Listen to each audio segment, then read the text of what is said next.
Okay, so maybe you want to do a pass-through project with your Glowforge Aura and you have no idea how to use the pass-through slot on the Glowforge Aura.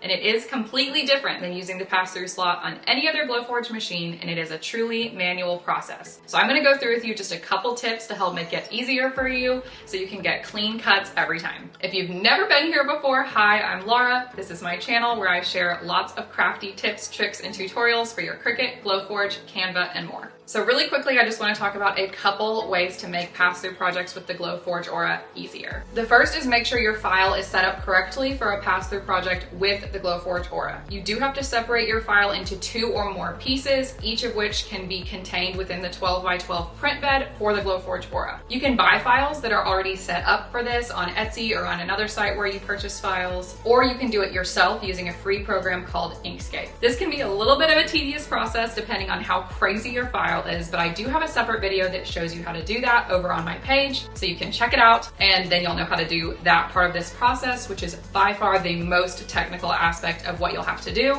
But essentially all we do is cut the file into 2 separate files and then delete the central line cut so that the Glowforge doesn't actually cut your project in half. The second thing I want to make sure we talk about is making sure everything is aligned in the Glowforge app when you're actually setting everything up on your print bed. So I like to highlight every piece that's going to be cut with my pass-through project and make sure that the first half is aligned on my print bed. Then I cut that part and then I highlight everything again and use my arrow key on my keyboard to arrow over until the second half is now sitting on the print bed. I don't try to move each half individually ever. I want to move everything as a cohesive unit. If something is hanging off the print bed of the Glowforge Aura, it'll automatically ignore it. So you don't have to worry about something being half on the print bed and half off. And it's way easier to keep your entire file together so that everything stays aligned and cohesive. The third aspect is using the focus feature on your Glowforge Aura. I always focus my laser head before I start the first half of the pass-through project on the center of the print bed, and then I keep it there for the second cut without redoing the focus. Sometimes if you refocus the print head between the first and second cut, you'll get a slightly different cut and then you'll have a lot of problems aligning your project. So focus that print head before you do your first cut and then keep it there through the end of the second or third cut, however many you have to do to complete your pass-through project. The fourth tip has to do with how we actually put the wood on the print bed. I always make sure that both sides of my piece of wood or acrylic or whatever you're cutting are in the pass-through slot, even just slightly, so that I can push it all the way up against the back of the print bed and make sure that it stays securely there. If only one side of your wood is sitting inside the niche of the pass-through slot and the other side isn't, it becomes easy for you to accidentally wiggle that free half of your wood, which creates alignment issues and will make it really, really hard to set up the second half of your cut. So make sure both sides are slightly in the pass-through slot niche so you can push it up against the back of your print bed and make sure that everything stays aligned. The last tip I want to make sure to talk about with you is sandpaper.